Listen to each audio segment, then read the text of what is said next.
Hola, muy buenos días para todos. Gracias por estar presente en esta actividad.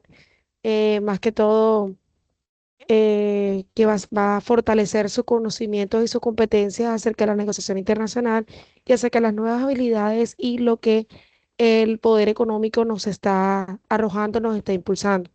Desde las diferentes visiones o enfoques que se dan desde los bloques económicos y desde la de percepción que tenemos nosotros como negociadores internacionales y como personas que vamos a manejar en el ámbito empresarial o gerencial, toma decisiones basadas en estados financieros y en situaciones geopolíticas y situaciones de impacto tanto económico como pues político y económico.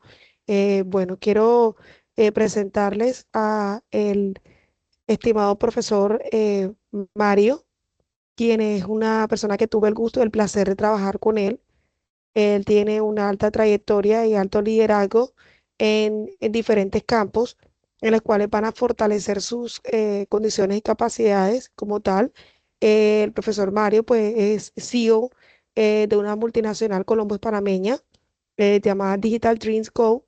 Adicional es ingeniero de sistemas, tiene o pues maneja una estrategia de innovación, inteligencia artificial, blockchain, crecimiento empresarial.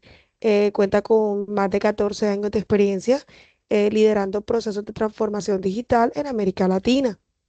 Mario pues nos ha acompañado pues prácticamente a más de 150 empresas e instituciones para su crecimiento y la disrupción y la integridad tecnológica. Ustedes saben todos los cambios que hemos vivido en los últimos años desde el impacto de la pandemia hacia adelante. Adicional, es fundador y CEO de Digital Dreams, el cual es una empresa que maneja todo lo que tiene que ver con diseño y ecosistemas de multinacionales, con sede, pues como les comenté, en Colombia y en Panamá. Adicional a esto, pues ha liderado proyectos de alto impacto para organismos como el Banco Internacional, perdón, el Banco Interamericano de Desarrollo, el Grupo Sura, ASCOP, que pertenece al Ministerio de las TIC, y pues diferentes cámaras de comercio, entre las de, obviamente, pues está la de Barranquilla y las de diferentes, de aparte de la costa, pues de acá de Colombia. Cuenta con una sólida formación académica, incluyendo dos maestrías en modelos de negocio e innovación. Pues cuenta una magnífica hoja de vida con certificaciones internacionales, donde podemos destacar las de proyectos, Design Team, metodologías ágiles, inteligencia de negocios e innovación educativa. Adicional a esto, pues Mario es un apasionado por generar todo lo que tiene que ver con la innovación, los resultados. Es una persona muy abierta a la transformación digital y para mí ha sido un gran guía en todo el ecosistema del emprendimiento. Gracias a él aprendí mucho en mi crecimiento y desarrollo como profesional. Mario, te dejo con mis estudiantes y pues bienvenido, Mario.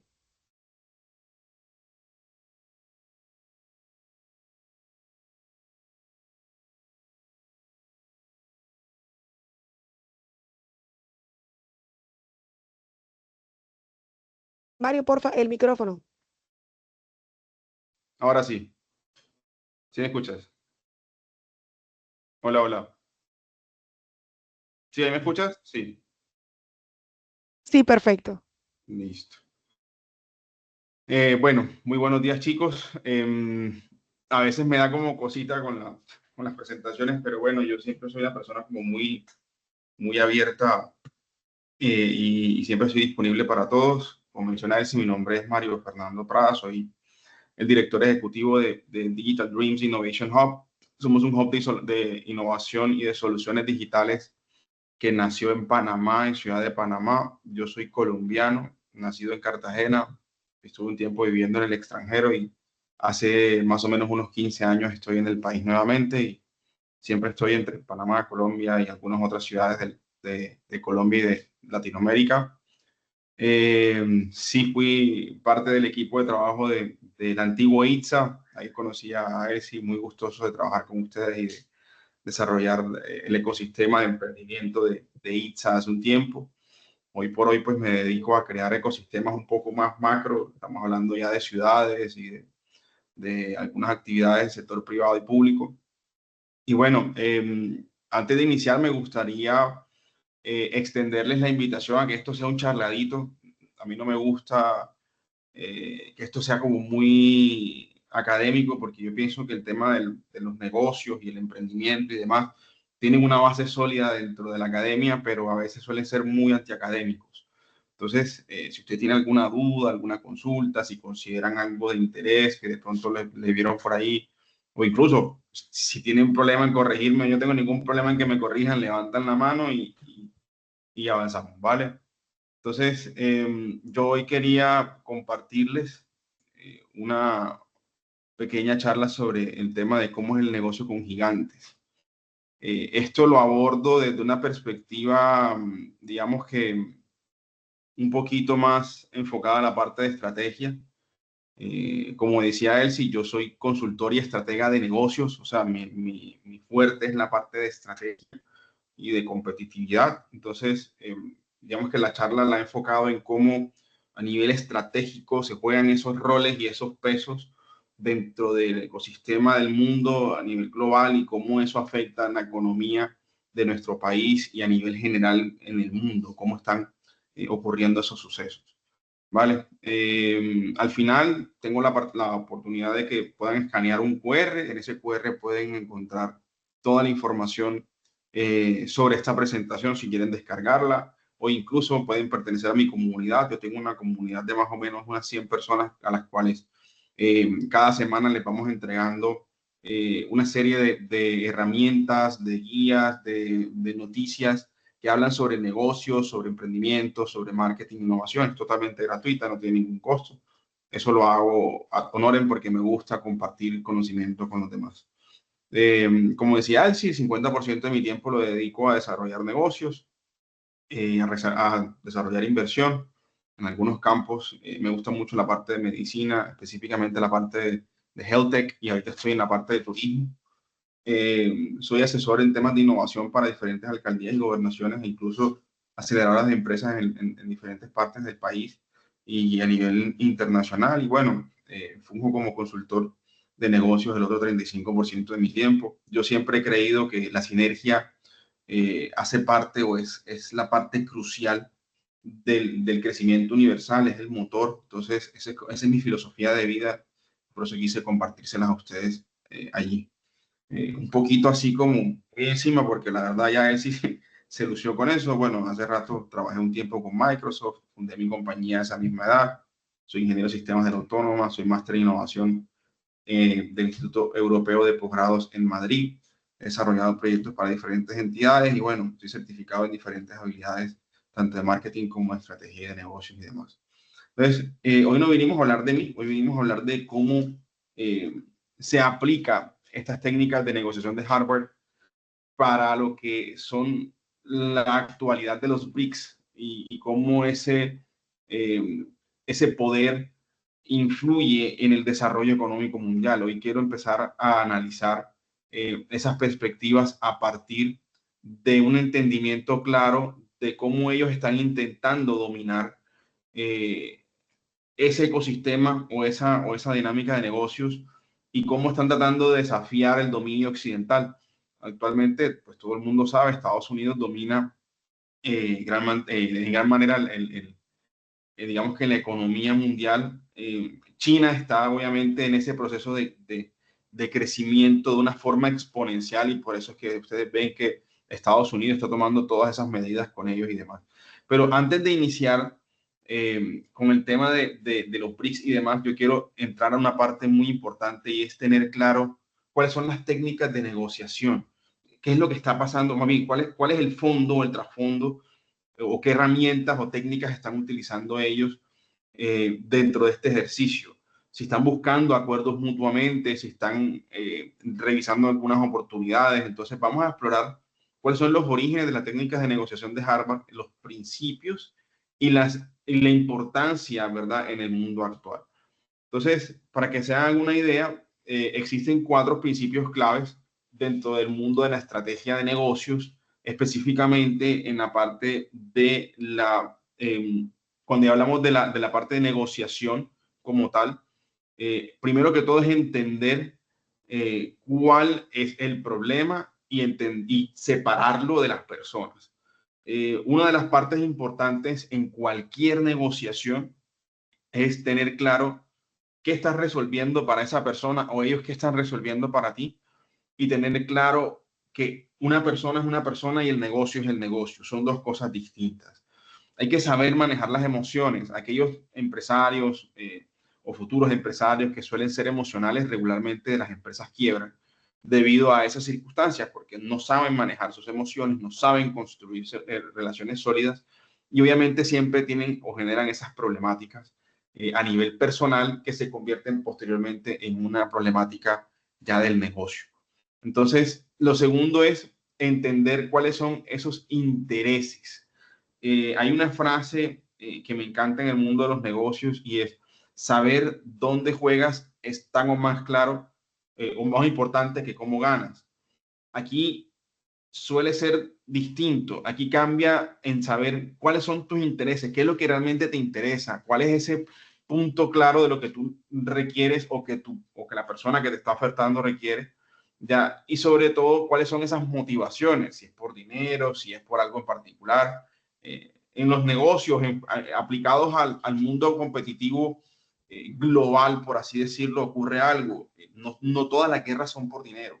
Ya, a veces son por situaciones particulares a nivel cultural, como lo que está pasando en Medio Oriente con este tema de los chiitas y todo lo demás, y las guerras religiosas del Islam y todo lo demás.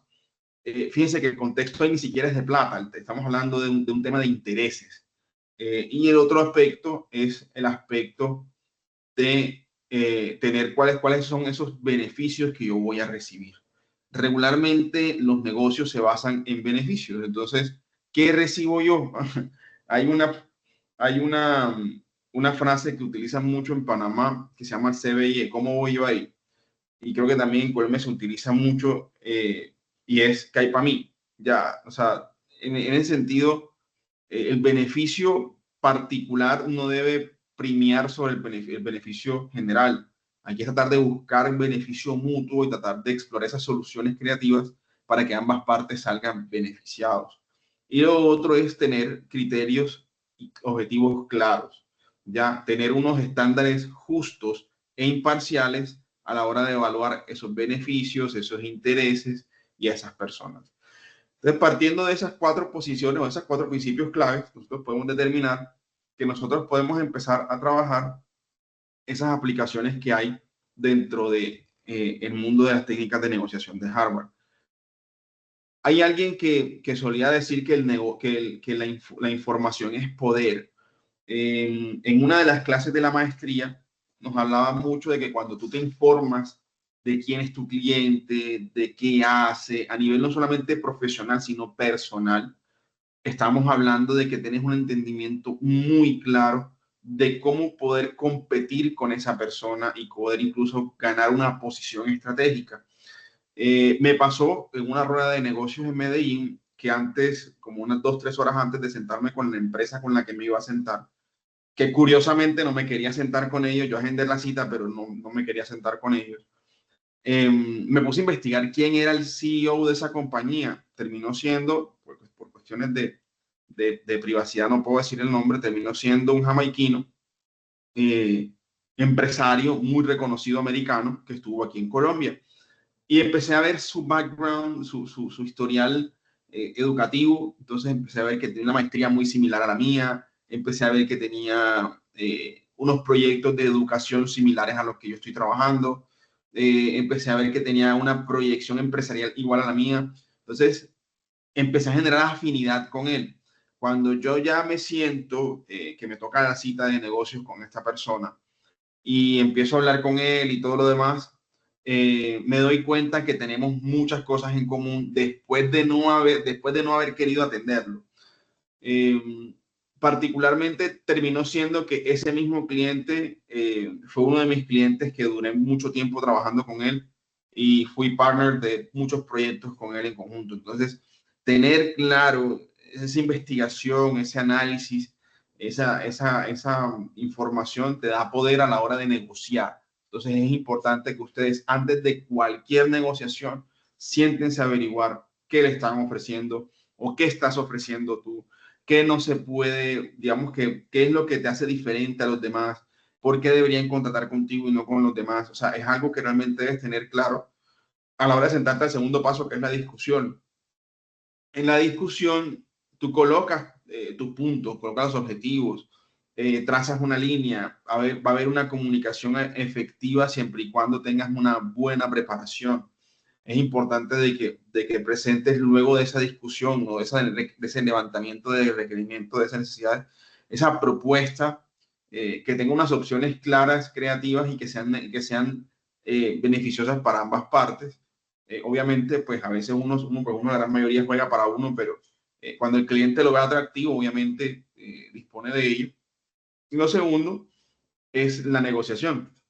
¿Cómo haces ese acuerdo que realmente sea beneficioso y que realmente te permita cerrar esa venta y hacerle la formalización y seguimiento? Hay un punto importante aquí y es el tema de la formalización.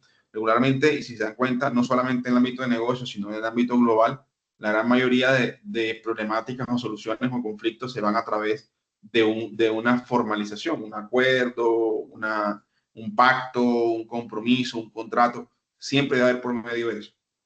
En Colombia, particularmente, existe, digamos que la figura del contrato verbal, pero es difícil de comprobar los términos y condiciones de él y se han regido ya sea por el Código de Comercio o el Código Civil. Pero es importante o es imperativo de que ese tipo de negociaciones siempre estén formalizadas, que siempre tengan ese punto final con los términos y condiciones bien claros que se establecieron durante el proceso de negociación. Entonces, ¿cuándo puedes utilizar el método de Harvard? El método de Harvard lo puedes utilizar cuando hay negociaciones muy, muy complejas. O sea, cuando ya tú ves que la cosa está como, este man no va a ceder o yo no quiero ceder. Entonces, son situaciones que de pronto generan un alto impacto en tu empresa y que requieren un análisis muy profundo de lo que tú estás trabajando. Lo segundo es el tema de relacionamiento a largo plazo.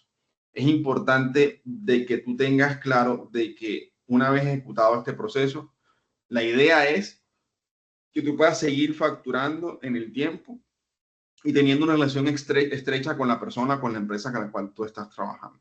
Eso va a permitir, obviamente, que esas buenas relaciones mejoren tu futuro y que tengas buenas experiencias comerciales más adelante. Y la otra son las soluciones creativas. Obviamente, de pronto tienes algún tema de que no encuentran esa solución a esa problemática, de pronto tienen algún beneficio que no te cuadra. Con el método de Harvard puedes utilizarlo para buscar ese beneficio mutuo y crear esos resultados que son innovadores. Entonces, por ejemplo, yo aquí les traigo un caso muy particular. Por ejemplo, un negocio comercial, en una negociación comercial, nos encontramos con diversos desafíos que pueden complicar el acuerdo. Hay diferencias culturales. Por ejemplo, cuando tú negocias con gente de Asia, hay diferencias culturales fuertes. O sea, hay cuestiones, por lo menos yo que estuve en Panamá hay mucho asiático. Cuando tú cierras un negocio, sea con un chino, una persona de origen asiático, ellos regularmente te brindan un trago, entonces se ve mal que tú no tomes. Entonces, es complejo porque los japoneses incluso también tienen esa dinámica, terminan y celebran con un trago. Entonces, ese choque cultural de que si tú no tomas y si no te lo tomas es mal cumplido. Entonces, son cosas que de pronto hay que tener en cuenta.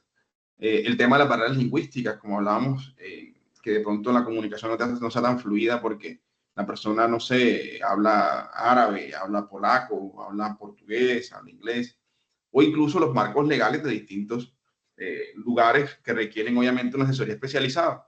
Cuando uno transa con empresas del extranjero en Colombia, hay que tener en cuenta el marco legal internacional y la aplicación de qué legislación va en función de en qué país vas a trabajar.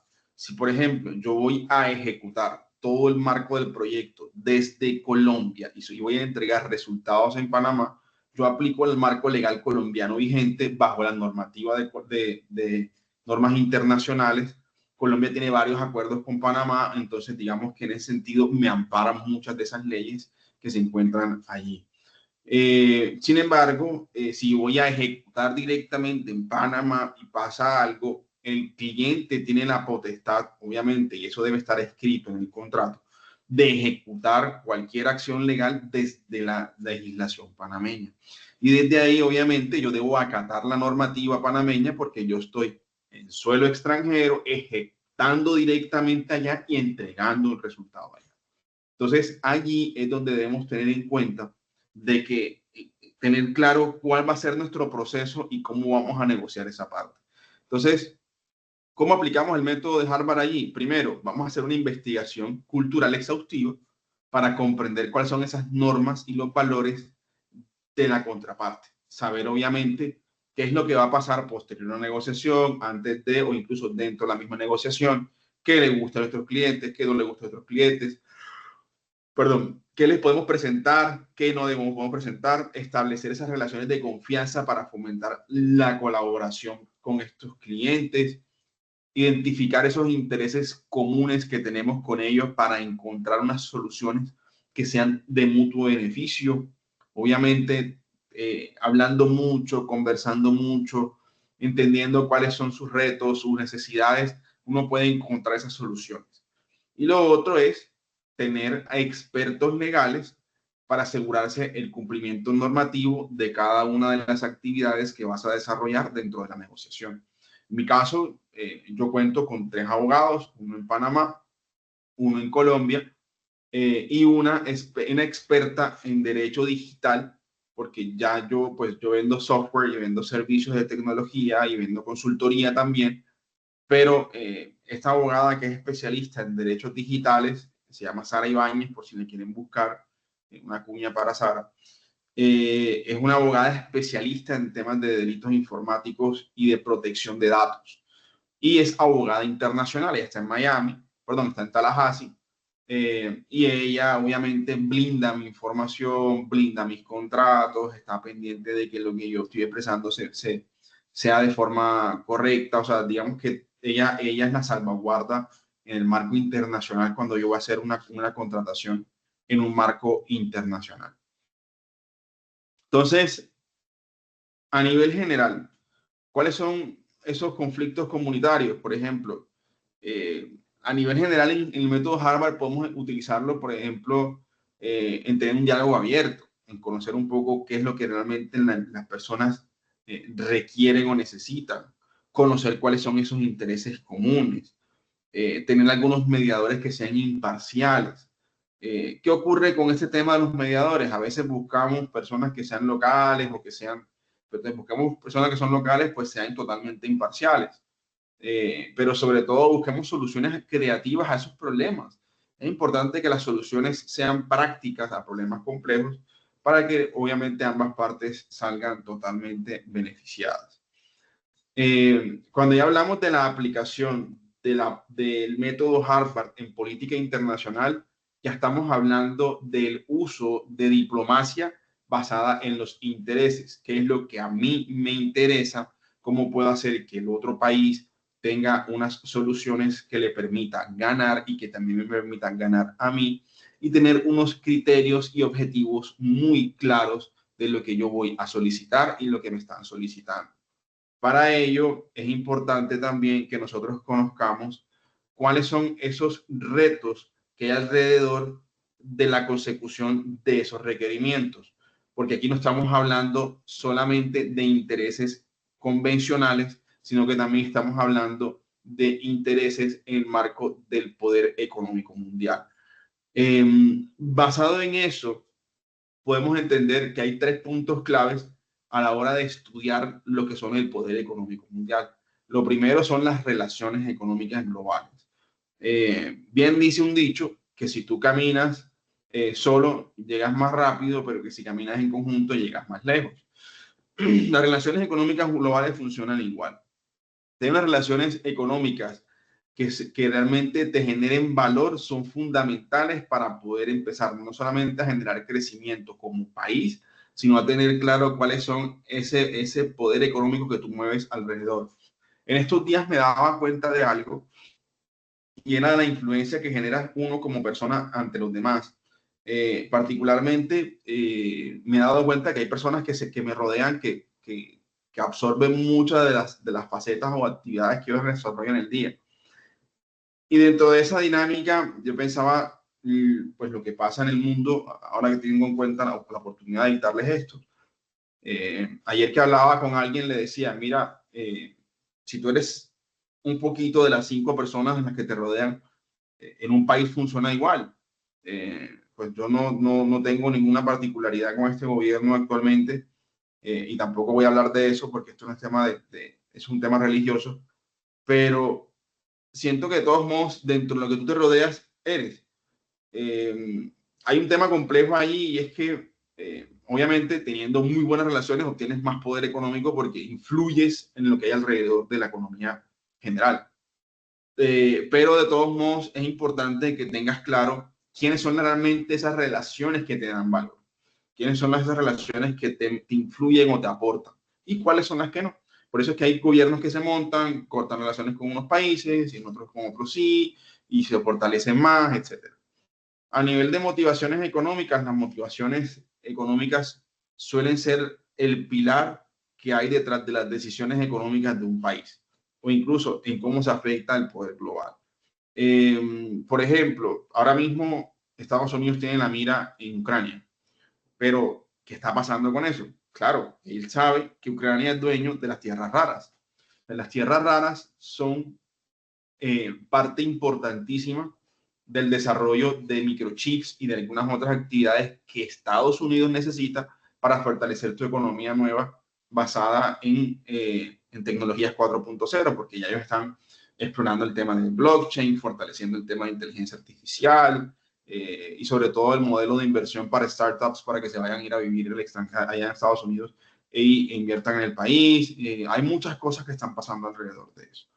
Entonces, esas motivaciones económicas son las que, digamos, que filtran o que posicionan decisiones económicas claves que ayudan a influir en cuál es el poder económico global.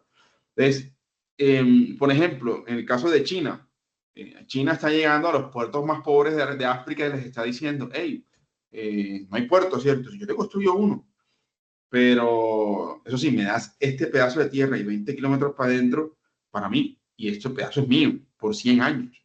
Entonces, yo le quito un pedazo a un país, me quedo con el puerto, te doy parte de las ganancias del puerto, pero me cobro con el puerto. Ya tengo presencia en casi todos los países de África, entonces está construyendo la famosa ruta de la seda. Y sobre todo, pues ya me adelanté un poco, pero sí, eso hace parte de los intereses económicos clave. Saber cuáles son esos intereses que realmente representan, digamos, ese valor de nación o definen esa posición que tenemos en el mundo. Tener esa posición económica como tiene China en diferentes países africanos, incluso el pololó actual que hay con el canal de Panamá es debido a eso. Eh, Estos días que estuve allá en Albrook, China tiene su embajada justo al lado de las oficinas administrativas del canal de Panamá.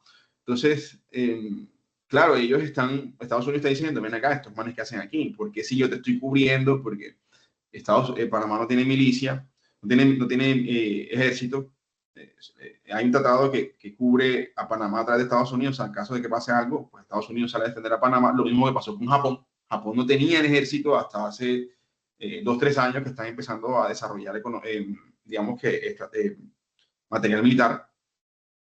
Eh, este ejercicio de que ven acá, si yo te estoy cubriendo, porque tienes a los chinos acá. Eso fue un tema más que todo coincidencial, ¿no? Ven acá, ¿no? Tienes ese edificio vacío, si préstame lo que voy a poner en la embajada ahí. Ah, bueno, listo, tal. Y eso fue lo que pasó. Entonces ahí está, para que se hagan una idea de qué es lo que está pasando en el mundo. A nivel de críticas, obviamente entendemos que en una negociación van a haber críticas y van a haber limitaciones. Por ejemplo, hay situaciones como, nuevamente, como Ucrania, que hay desigualdad de poder. Estados Unidos le está diciendo a Ucrania, yo te presté 500 mil millones de dólares, devuélvemelo. Ah, pero es que no tengo plata. Ah, no tienes plata, entonces, bueno, ¿cómo me lo vas a pagar? Ah, es que yo, bueno, entonces dame este pedacito de tierra de aquí y me das las tierras raras y le firmas a Rusia lo que tienes. Ay, pero ven acá, pero ¿cómo así? Tú me debes, tienes que pagarme. Pero, ay, ¿cómo me vas a expropiar? No te estoy expropiando, me estoy cobrando. Eso es lo que está pasando.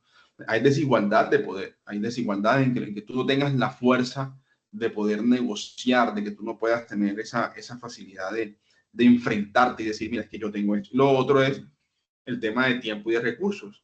En la antigüedad, digamos que los ejércitos grandes que querían invadir una ciudad a la cual no podían atacar porque estaba bien fortalecida, lo que hacían era que le cortaban los puentes y le cerraban los suministros de agua y de comida.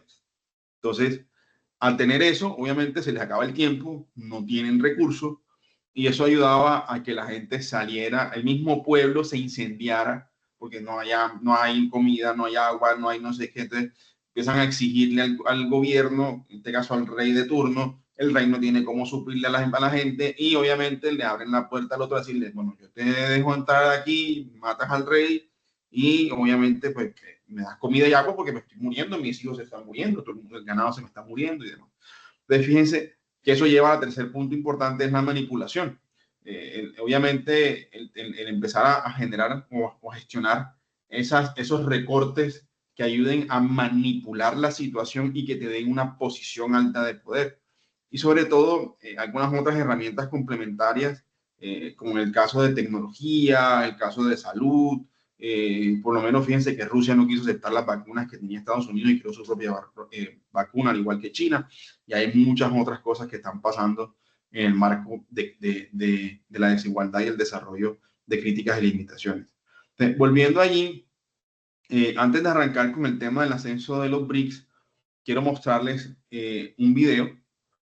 Este video lo saqué de YouTube. De todos modos, yo les voy a mostrar les voy a pasar el enlace para que cuando tengan chance lo chequen y me cuenten qué tal. ¿Sí se está viendo mi pantalla? Sí, sí, sí. Perfecto, listo.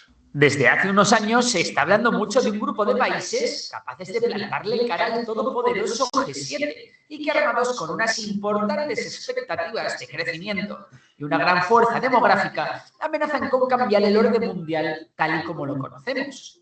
Este grupo de países tienen un nombre del que seguro habéis oído hablar, los BRICS. Pero, ¿qué son los BRICS? ¿Por qué se están volviendo tan famosos? ¿Pueden realmente romper con el orden mundial imperante? Pues venga, ahora mismo lo vamos a ver.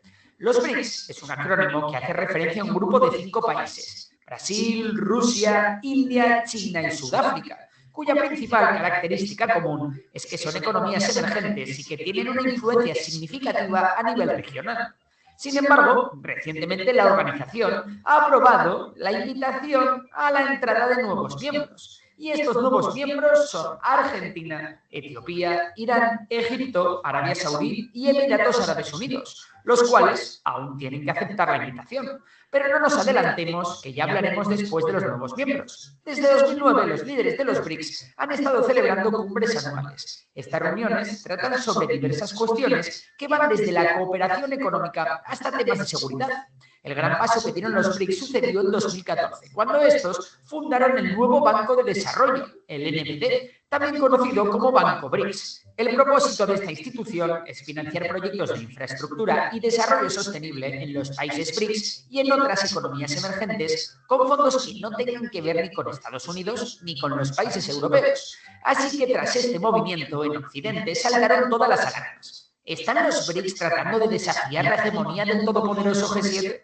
Para el que no lo sepa, el G7 es una coalición internacional compuesta por 7 de las 10 economías más avanzadas del mundo, que son Estados Unidos, Canadá, Alemania, Reino Unido, Francia, Italia y Japón. Estas naciones se reúnen anualmente para discutir y promover acuerdos sobre grandes temas económicos y políticos globales. Además, la Unión Europea también está representada en las reuniones del G7, aunque no es considerada un miembro como tal.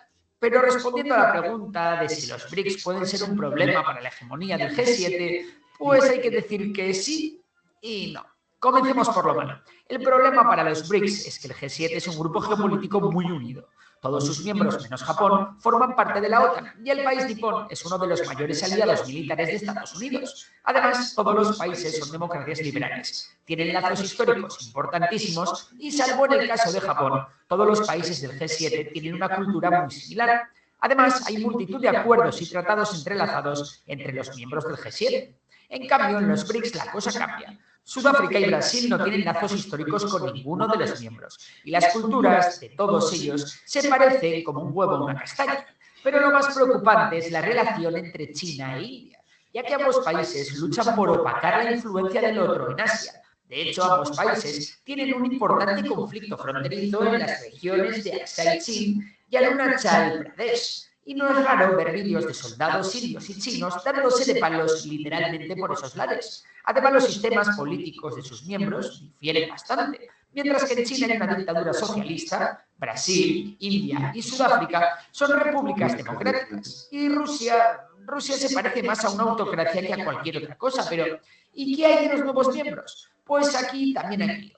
Es cierto que Irán ha mejorado recientemente sus relaciones con Emiratos Árabes Unidos y sobre todo con Arabia Saudí. Pero también es cierto que Irán, país de referencia del Islam chiita, tiene intereses geopolíticos totalmente opuestos a los de Arabia Saudí, país que lidera el bloque islamista suní. Vamos, que el equilibrio en la organización pende de un hilo. Y a todos los miembros les cuesta un mundo llegar a acuerdos y cumplir con los objetivos estratégicos de las reuniones de la organización. Pero entonces, si la entrada de nuevos miembros acrecenta aún más las diferencias entre estados de los BRICS, ¿por qué estos han permitido la entrada de los nuevos miembros? Pues hay dos razones principales. La primera es para sumar músculo a la organización, ya que todos los nuevos miembros de los BRICS son países líderes en sus respectivas regiones, algo que da mucha solidez al bloque. Por otro lado, todos los nuevos miembros son potencias energéticas, y es que a pesar de que entre los miembros originales hay grandes potencias económicas, solo Rusia y en mucha menor medida Brasil son potencias energéticas. El resto son países que necesitan importar grandes cantidades de gas y petróleo.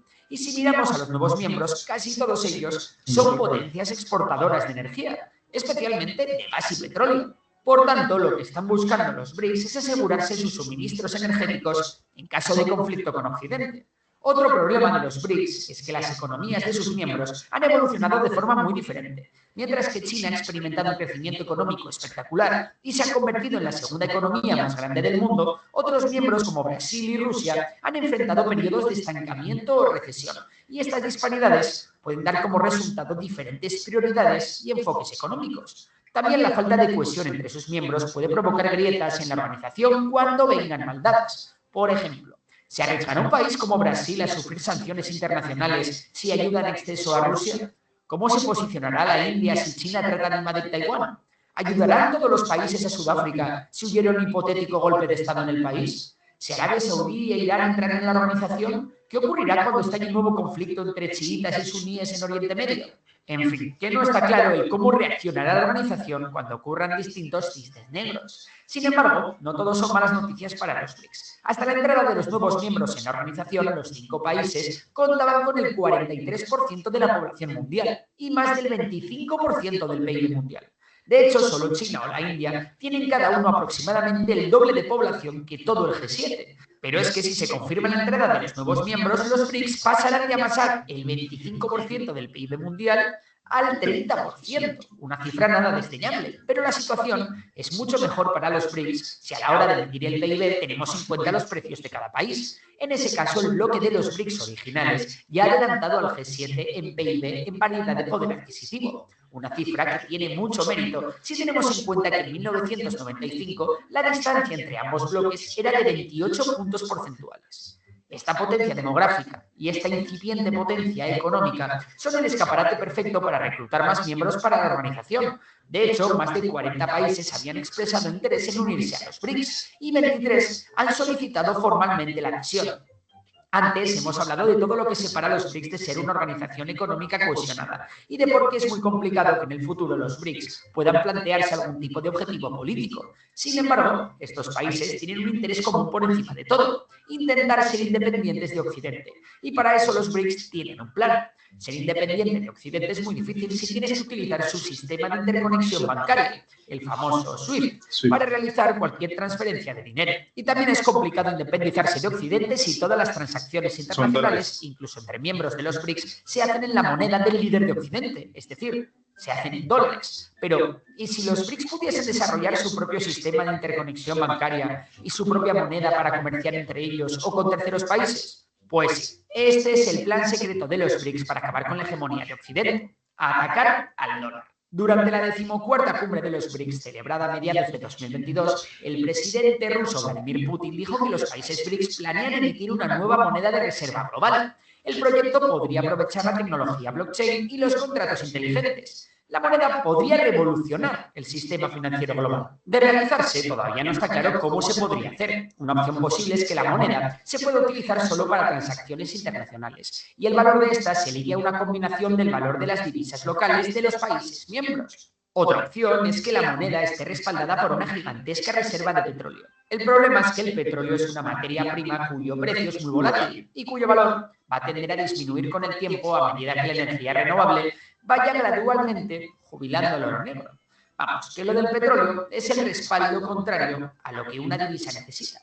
Una última opción es que la moneda esté respaldada por una gran reserva conjunta de oro. No en vano, tanto India como China llevan años acumulando un montonazo de oro.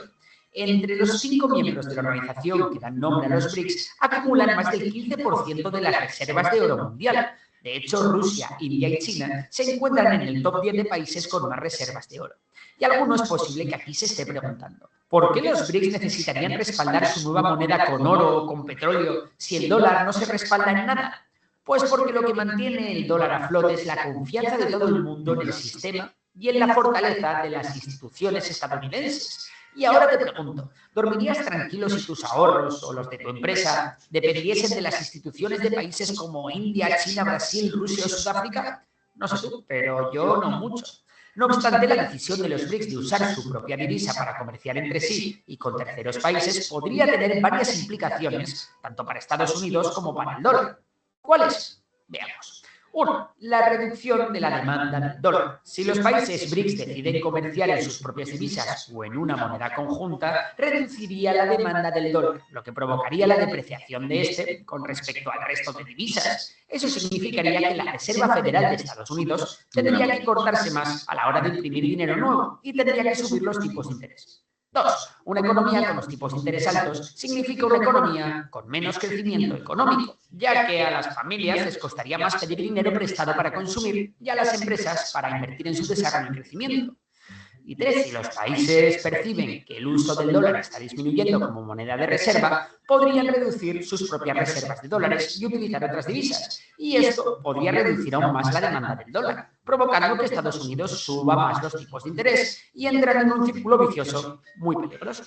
El problema de todo esto es que los propios BRICS no se ponen de acuerdo en la forma en la que llevar a cabo este asunto. Establecer una moneda común o acordar tasas de cambio estables entre sus propias monedas requeriría una considerable coordinación entre los países BRICS, que como hemos visto tienen economías, políticas fiscales y estructuras políticas muy diferentes. En la última cumbre de los BRICS en Sudáfrica, la cuestión de la moneda común quedó en revisión y no será hasta el año que viene cuando los ministros de finanzas de los países miembros se reunirán de nuevo para evaluar el asunto. De momento, los países miembros se limitarán a intentar utilizar más sus monedas locales para realizar sus relaciones comerciales entre ellos. Y ahora que sabes todo esto, ¿tú qué opinas? ¿Podrán los BRICS y sus posibles nuevos miembros acabar con la hegemonía del dólar y del G7?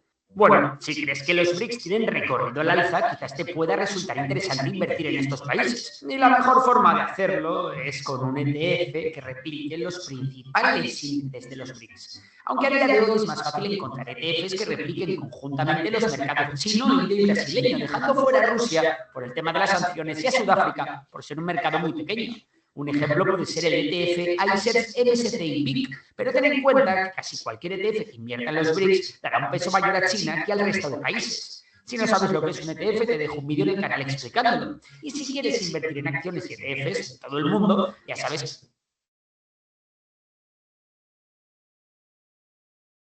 Bueno, para que no conocían los BRICS, ¿qué les pareció?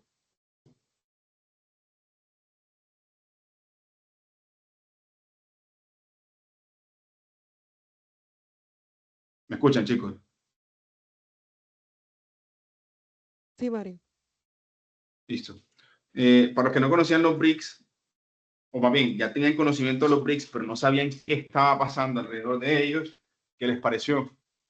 Fíjense que aquí hay una nueva fuerza global ascendente, pero tiene demasiados retos, o sea, y muchos de esos, y por eso fue que quise hacer esa presentación antes de la metodología de Harvard, muchos de esos retos van asociados a las 4 cosas que tuvimos en cuenta: los aspectos culturales, los aspectos económicos, los aspectos de intereses, los aspectos de poder y los aspectos de demanda. Entonces, fíjense que basado ahora, este video es de más o menos, creo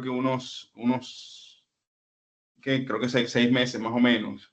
Sin embargo, también te digo algo. Sí, a ver, para validar. Sí, hace más o menos un año. Pero bajo las normativas recientes, se estima que incluso los BRICS ya representan más del 40% de la población mundial y casi el 26% del PIB global. Estamos hablando ya de datos a 2025. Esto ha tenido un crecimiento rápido porque incluso está superando economías occidentales. China, como ya lo mencionaron el año pasado, ahora este año aumentó un 9.5% anual de 1990 al 2020. Hay una influencia global, ya hay varias instituciones que están interesadas en entender qué está pasando alrededor de los BRICS, y sobre todo la ONU, el Banco Mundial, el Fondo Monetario Internacional está interesado en qué es lo que está pasando alrededor de eso, porque ya hay un nuevo banco de desarrollo, ¿verdad? Que es el NBD, que es el que está empezando a gestionar los BRICS, y aprobó incluso 32.000 millones de dólares en préstamos para proyectos de infraestructura. Estamos hablando de muchísima plata para empezar a construir no solamente algunas actividades locales, sino riqueza en esos países. Entonces ahí vemos, fíjense cómo afecta este tema de la política internacional. Ahora, ¿cómo vemos o cómo estructuramos esos principios de Harvard dentro de este desarrollo de los BRICS? Lo primero es el tema de los intereses. Ya vimos cuáles son los intereses de cada uno de los países que se encuentran en este ejercicio. ¿Perdón?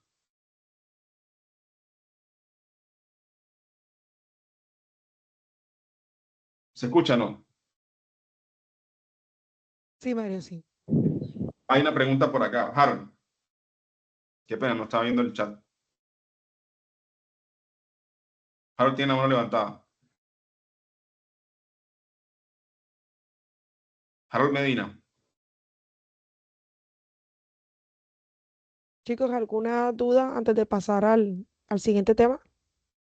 Justin, Profe, los BRICS definitivamente, a través de la historia se ha demostrado que pues estas asociaciones siempre, la economía siempre va a caer, ¿verdad? O sea, para que una economía funcione, siempre tiene que llegar a cero, ¿no? No al cero, sino a bajar. Entonces, definitivamente cuando lo pongan en marcha siempre va a haber muy bajo, ¿no? Hay un libro que te recomiendo leer que es el de Ray Dalio. Ray Dalio habla, déjame ver si yo te lo encuentro acá,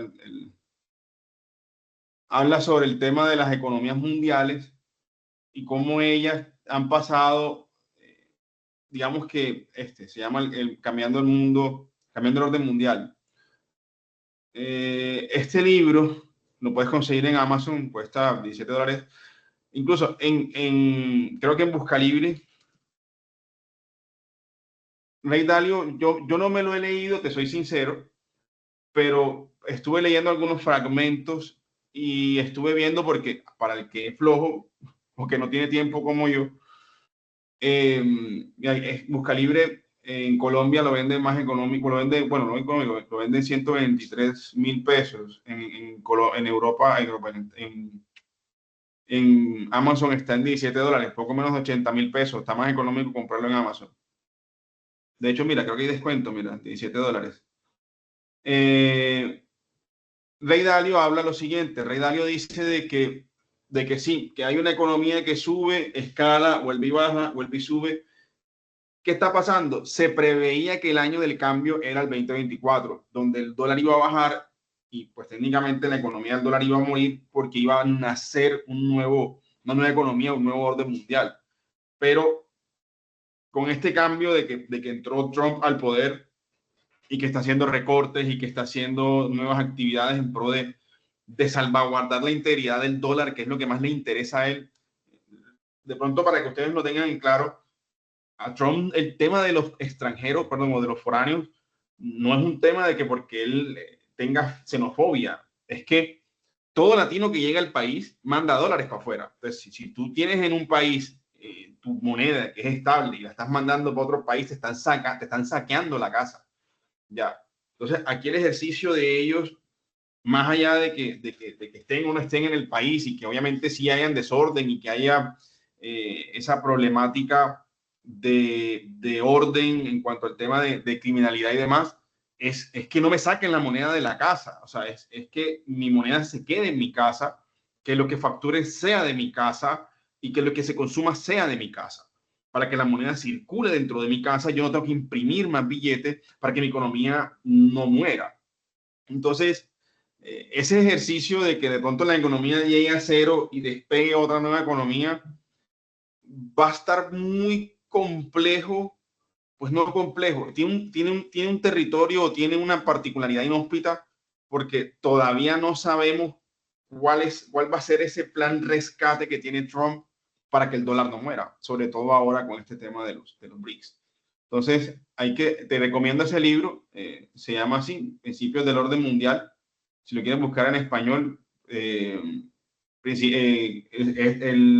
autor se llama Ray Dalio. Por ahí en internet lo consiguen. No lo digan que les dije, pero por ahí lo consiguen Pirated Edition por ahí en algún lado. Pero les recomiendo este libro, les abre muchísimo la mente. Es muy, muy bueno. Yo lo recomiendo a ojos cerrados si quieren entender más qué está pasando en cuanto al tema de marco de economía de políticas internacionales. Volviendo acá a la presentación. Bueno, antes de eso, creo que vi que alguien más tenía una pregunta. ¿Quién más era? Chicos, ¿alguna otra pregunta antes de avanzar al otro tema? Ninguna. Listo. Listo. Sigue, Mari. Perfecto. Entonces, volviendo acá a lo que nos compete a la presentación, hay que entender cuáles son esas motivaciones que tienen los BRICS. Los BRICS tienen, pues obviamente, el tema del desarrollo económico particular de ese bloque. Digamos que ellos están tratando de impulsar el crecimiento y la prosperidad de sus naciones, quieren tener influencia regional en cada una de esas áreas donde están, quieren tener esa influencia y quieren tener la fuerza para influir en esa zona, y sobre todo el tema de autonomía política, de poder tomar decisiones de soberanía sin que interfieran la ONU y el G7 y el resto de la comitiva que está alrededor de Estados Unidos. Obviamente esos intereses que tiene el BRICS son intereses que están impulsados con el objetivo de poder centralizar o poder, digamos que unificar criterios. Pero hay un problema claro allí, y es que ellos tienen unas diferencias claras en las posiciones que tienen, y obviamente eso tiene unos intereses subyacentes. Yo quiero esto, sí, pero es que yo no quiero esto, pero es que, y sobre todo lo que hablaba el video, el tema cultural, idioma, políticas públicas, todo eso infiere en que ellos hayan podido cohesionar mucho más. Ahí hay una complejidad importante. En el principio 2, veamos las opciones. Entonces, ¿qué pueden ganar ellos mutuamente? Primero, la colaboración a nivel general y empezar a generar colaboraciones conjuntas en pro de ganar, digamos que, o mitigar el cambio climático. Entonces, ellos tienen, digamos que, una connotación importante en esa área porque la gran mayoría son países productores y tienen esa problemática del cambio climático. Ellos, antes de ser BRICS, se unieron mucho para el tema de salud global. China y Rusia compartieron mucha información para construir las vacunas. De hecho, China ahora mismo es, digamos que el mercado de Rusia, y gran parte de los productos rusos van a China. Entonces, digamos que ahí hay una consecución de mercado a nivel general, y hay una transferencia incluso tecnológica. Digamos que se comparte mucha información, no solamente en el ámbito de desarrollo tecnológico para la sociedad, sino también para el ámbito militar. Entonces, fíjense que se genera una gama de opciones muy creativas para abordar algunos intereses compartidos o incluso particulares y resolver esos retos que tienen ellos cada uno. Entonces, ellos, ¿qué están buscando? Tratando de expandirse y de expandir el pastel y obviamente tratar de llegar juntos en vez de que solos sumen cero. ¿Ya? Otro punto importante a tener en cuenta aquí es el tema de la legitimidad. Están tratando de establecer estándares justos. Quieren ser totalmente reconocidos, ¿verdad? En el marco internacional. Quieren ser un referente en el mercado.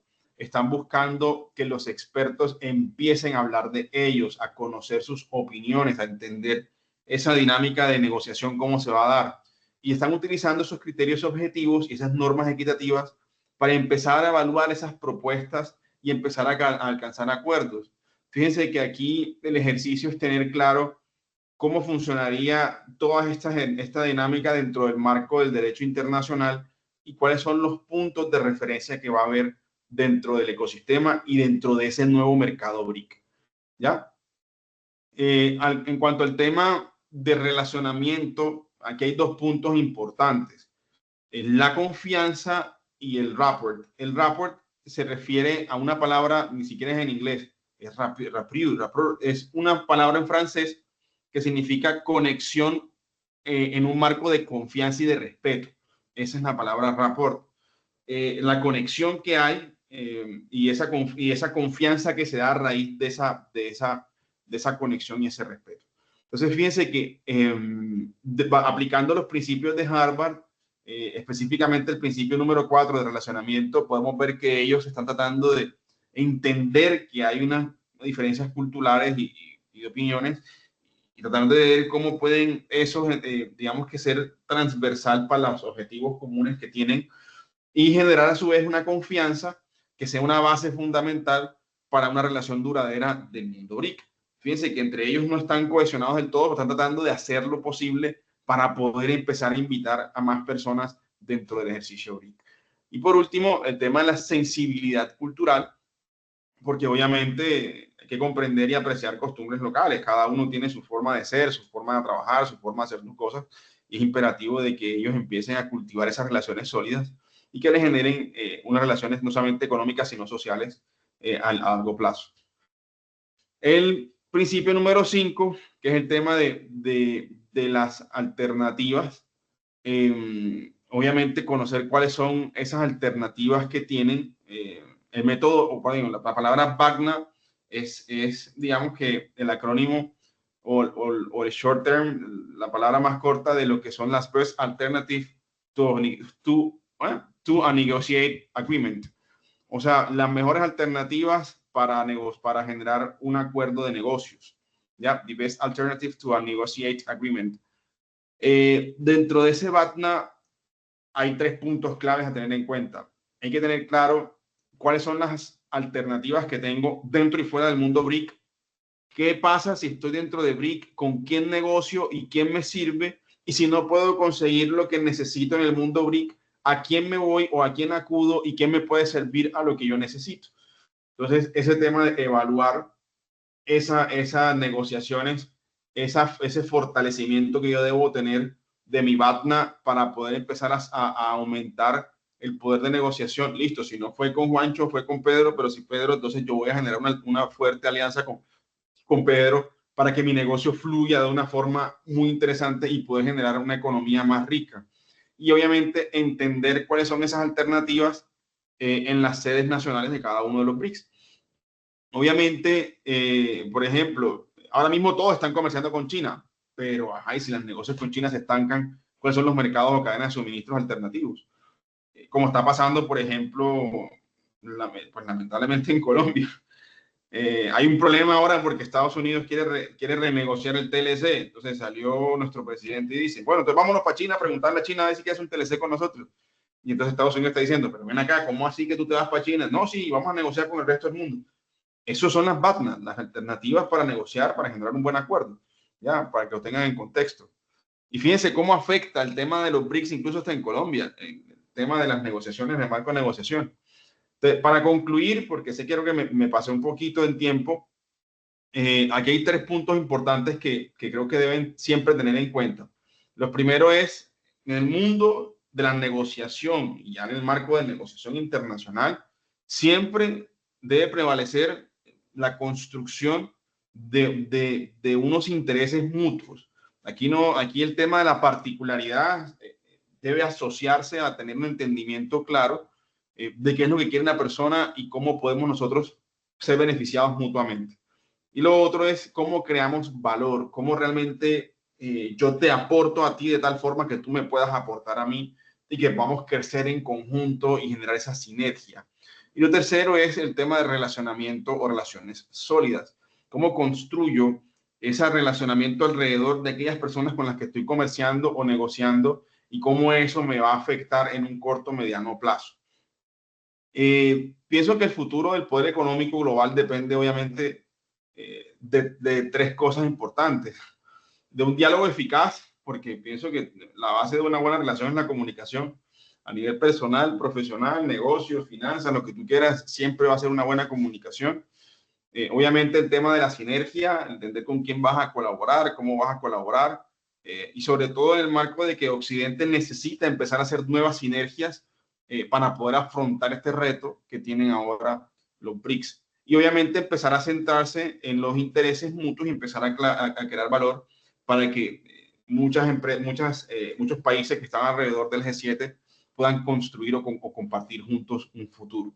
¿Ves? Ahí hay una dinámica interesante que se está impartiendo y obviamente veamos cómo va a pasar eso. Como les mencionaba, pues yo tengo una comunidad en WhatsApp. Los que estén interesados en participar pueden escanear el código ahí. El código al lado es para descargar la presentación, esta presentación por si la necesitan, si quieren estudiarla.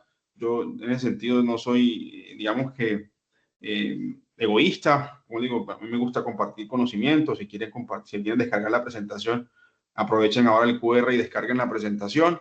Y ahí están mis datos de contacto, los que quieran contactarme, si tienen más adelante una duda, una pregunta, una consulta, pues obviamente estoy presto a escucharlos y de pronto aportarles un poquito de valor. Entonces, cualquier inquietud, cualquier duda, lo que tengan hasta aquí, muchísimas gracias, obviamente, por su tiempo y toda la expectativa, obviamente, de poderlos escuchar. Mario, de verdad que muchísimas gracias por tu conocimiento y que espero que los chicos hayan podido de pronto cambiar un poquito el paradigma o ampliarlo un poco más acerca de lo que hemos trabajado en clase. Pues adicional, queremos invitarlos, chicos, en la próxima semana, después de Semana Santa, vamos a trabajar lo que es la semana de emprendimiento o bueno, los nuevos lanzamientos de la semana de emprendimiento y por lo cual nuestro aquí ingeniero, amigo, profe, como le digo yo, va a ser parte también de los invitados y pues nos va también a apoyar un poco y queremos pues que hagan, ustedes pueden estar presentes y pues que también hagan parte de las interacciones que se van a realizar. Él nos va a hablar acerca de otra temática, pues un poco más ya temas de emprendimiento y esto que también es un súper recomendadísimo, una persona que tiene amplio conocimiento como lo han podido ver. Y pues Mario, de verdad, mil gracias. Y pues nada, tú sabes que las puertas acá de la Universidad de Barranquilla siempre para ti y mi admiración y respeto, amigo, de verdad. Muchísimas gracias. A ustedes, por ahí vi que hay una pregunta. Creo que levantaron la mano otra vez. Ya verificamos, permíteme, si alguien tiene alguna duda de la temática acá. Jeffrey Barraza. Sí, Jeffrey, cuéntame. Una preguntita Claro. sobre las negociaciones que se están dando en Rusia y Ucrania. ¿Cómo los Estados Unidos le está dando el lado a Rusia? Yo también he escuchado por ahí, viendo videos y eso, sobre que Estados Unidos va a haber una futura alianza entre ellos para encerrar a China, para llevar distintas restricciones a China. ¿Qué sabe qué piensa sobre mi idea? Estados Unidos, bueno, las potencias mundiales no dan puntillas sin dedal, no dan puntadas sin dedal. Pienso que esa sentada de Trump en el poder fue muy ganadora para Rusia, porque Rusia siempre se ha entendido bien con Trump. Sin embargo, ahí hay un tema, basado en la charla de hoy, hay un tema de aspectos muy comunes. Primero, la parte económica, porque a Rusia le interesa tener parte de lo que Ucrania tiene, y a Estados Unidos le interesa lo que Ucrania tiene, que en este caso son las tierras raras. Lo segundo es que a Estados Unidos, a nivel económico, le cuesta esa guerra porque Biden le estaba regalando dinero a Ucrania para que desarrollaran eso. Se supone que no lo tenía que devolver, y ya llegó Trump y dijo, devuélveme mi platica, que esa platica es mía. Entonces, fíjate que aquí hay un contexto de economía común. O sea, Rusia quiere algo de Ucrania, Estados Unidos necesita parar el chorro que de lo que está ocurriendo para poder dejar de imprimir tanto billete, para poder dárselo al otro y decir, listo, págame. Entonces, ahora se van a repartir el botín. Así pasó, por ejemplo, en el caso de Estados Unidos con Corea. No sé si tú supiste sobre la guerra de Corea. Es más, en Corea del Sur hay monumentos, haciendo una nota aparte, hay monumentos, creo que son 10 o 15 colombianos, 20 colombianos, un batallón de colombianos que estuvieron allá en la guerra de Corea. Pero cuando hubo la guerra de Corea, Estados Unidos se unió con Rusia y dijeron, bueno, aquí hay un bololó, para no decir la palabra, vamos a solucionarlo y nos partimos esto en pedacitos. Entonces, ¡pum!, se metieron allí, solucionaron el bololó con Japón, creo que el problema era con Japón, no me acuerdo con quién era, echaron a todo el mundo de ahí y se quedaron ellos con Corea. Entonces, cuando quedaron con Corea, dijeron, bueno, del puente para allá, Juanchito, y del puente para acá, Stalin, del puente para allá, lo tomo yo, que es la parte que es Corea del Norte y es comunista y incluso tiene mucha alianza con Rusia. Y Estados Unidos dijo, bueno, y me quedo con este pedazo, que es la zona insular sur, y yo me quedo, y yo lo cultivo y lo trabajo, y entonces por eso es que Corea del Sur comparte tecnología y chips y demás a Estados Unidos. Entonces, no te extrañe, Jeffrey, que eso es lo que pueda pasar. Ellos están viendo el beneficio económico de quedarse con ese pedazo de tierra, o incluso con el mismo Ucrania en general. Ellos no tienen nada que ver con que Ucrania le vaya bien o sea, antes, por el contrario, bajo el pensamiento de lo que está mostrando Trump, lo más probable es que ellos lo que quieran es repartir el botín lo más rápido posible. Entonces, esa es mi perspectiva. Hay un tema, obviamente, que es ver si las Naciones Unidas y si el resto de países van a intervenir, porque eso va a ser una violación fuerte, no solamente a los derechos, sino a otras cosas. Eso va a estar bastante difícil, la verdad. Eleonor.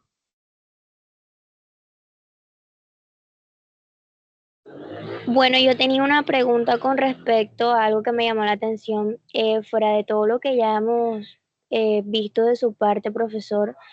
Me gustaría preguntarle sobre los emprendimientos. Al sol de hoy y para hoy, ¿usted cree que, o sea, qué tipo de emprendimientos cree convenientes para los jóvenes y de qué manera los podemos llevar, por lo menos pequeños proyectos, a medianas escalas? Hace un tiempo, cuando yo era docente de emprendimiento en la universidad y en la Sergio, yo le decía a los chicos que emprendan en algo que ustedes sepan hacer, que lo sepan hacer súper bien y que lo aprecien y que lo amen.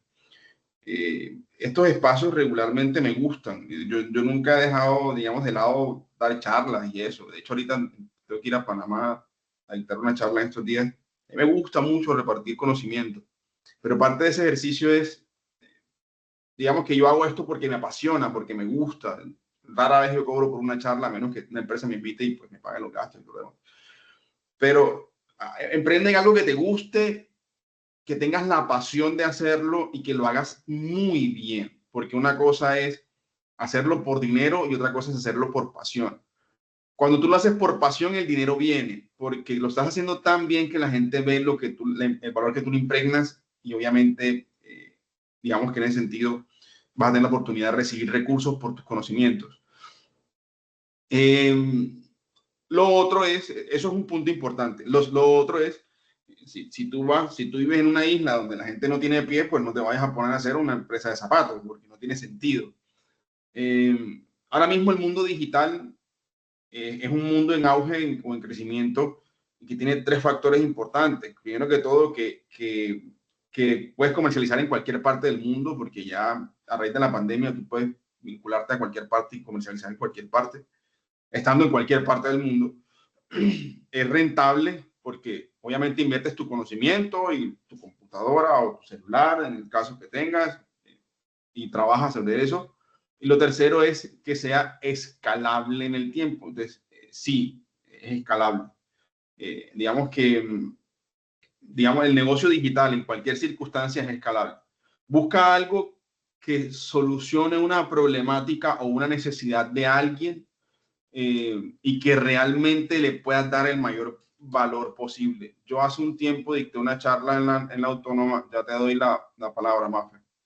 Dicté una charla en la Autónoma, que hablaba sobre eso, que hablaba sobre cómo crear, perdón, un segundo, te la busco. Cómo crear negocios en 10 minutos. Déjame, te la busco y te la paso. Si la encuentro por acá. Eso fue una charlita que dicté hace un tiempo. Me pareció chévere, y de pronto para que la tengas por ahí. Pero de resto son esas tres cosas. Primero, invierte en algo que realmente te guste, que te deje valor, que te dé valor y que realmente puedas hacerlo toda la vida sin que te cueste, que te levantes en las mañanas y digas como que no, tengo una pereza, esto no lo voy a hacer.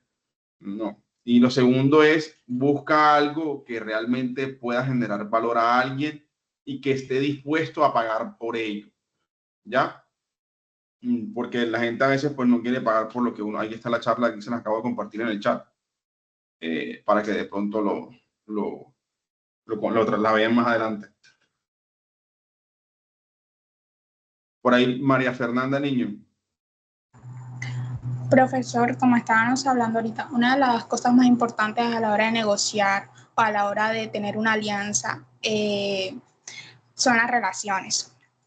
En los BRICS, como estábamos viendo, son países que, o sea, no tienen muchas cosas en común si hablamos de su política, creencias, entre otras cosas que los separan como que a nivel económico. Por ejemplo, cuando estábamos hablando de China, China ha avanzado mucho.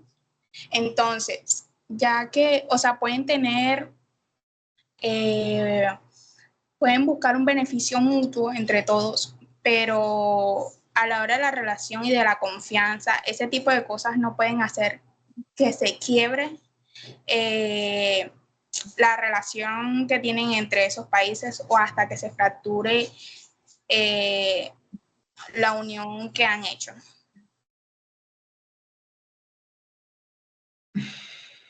Hay un reto y creo que tú mismo la mencionaste, la confianza. China es un país que siempre va a buscar su propio beneficio y que siempre va a estar pensando en cómo generar ese crecimiento. Las políticas de Xi Jinping son volver a China grande otra vez, lo mismo que Estados Unidos.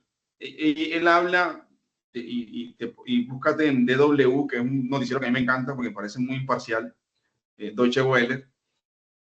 Habla de cómo China está tratando de construir esa ruta de la seda que hace mucho tiempo perdió, porque esa ruta de la seda terminaba en China y digamos que cruzaba por toda la parte de Europa y de África y generaba un comercio mundial y una ruta de dinero bastante fuerte. Eso puede generar un conflicto interesante con el resto de países alrededor de que, hey, ven acá, porque China se va a beneficiar de todo esto y nosotros no.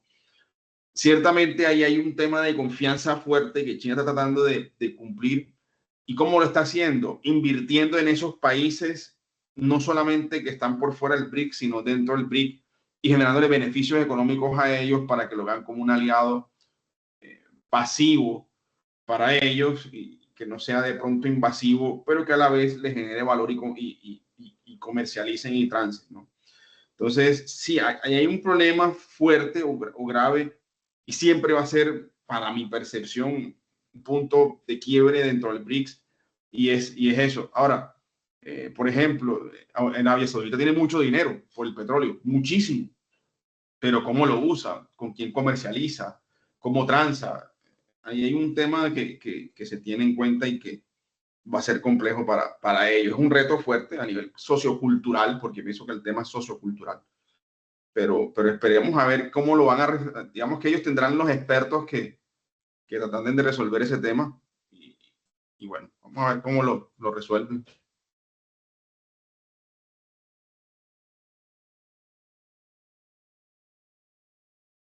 ¿Alguien más?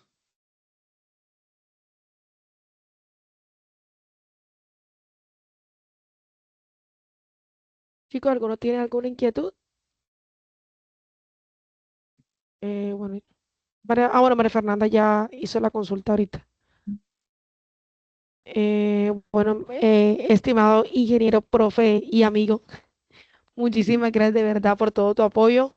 Bueno, chicos, les recomiendo el tema del QR para descargar la presentación, en la comunidad también del grupo de WhatsApp y también en el link de YouTube que les envío, también se pueden agregar en la comunidad del canal, que también es muy bueno, se los recomiendo.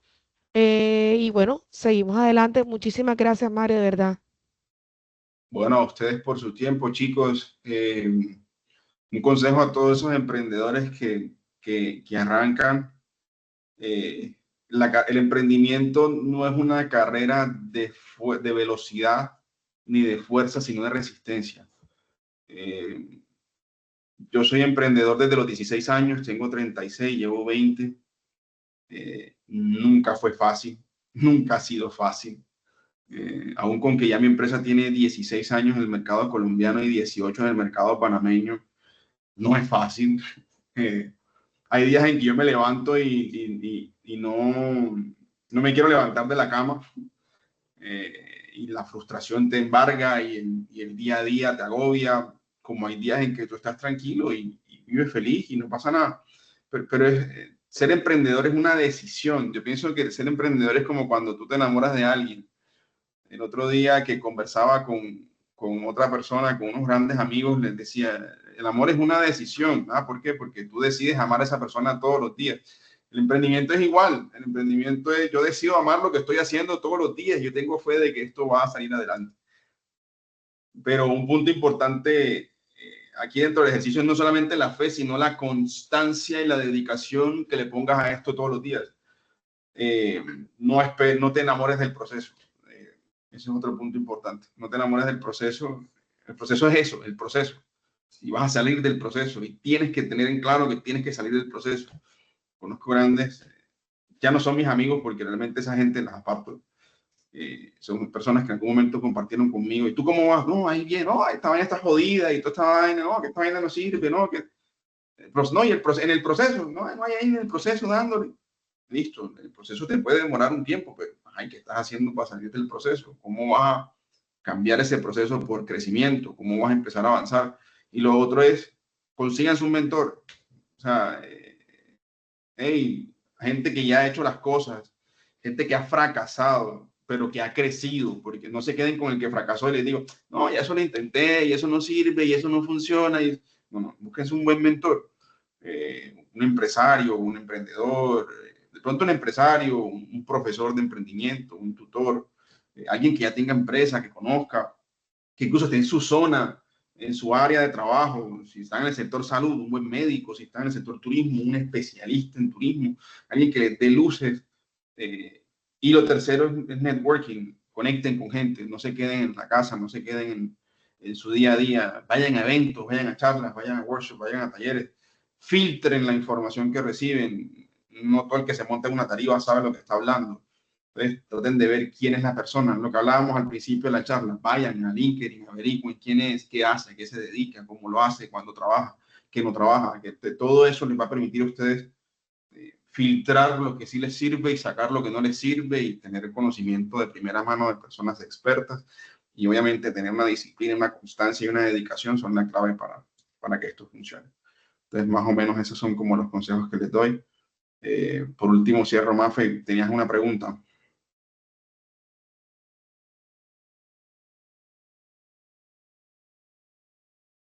No, yo creo que fue que más bien le quedó la manito levantada cuando te consultó ahorita. Sí, me pareció que lo había levantado. Bueno, yo creo que esa es más o menos la respuesta que estaba esperando Leonor también.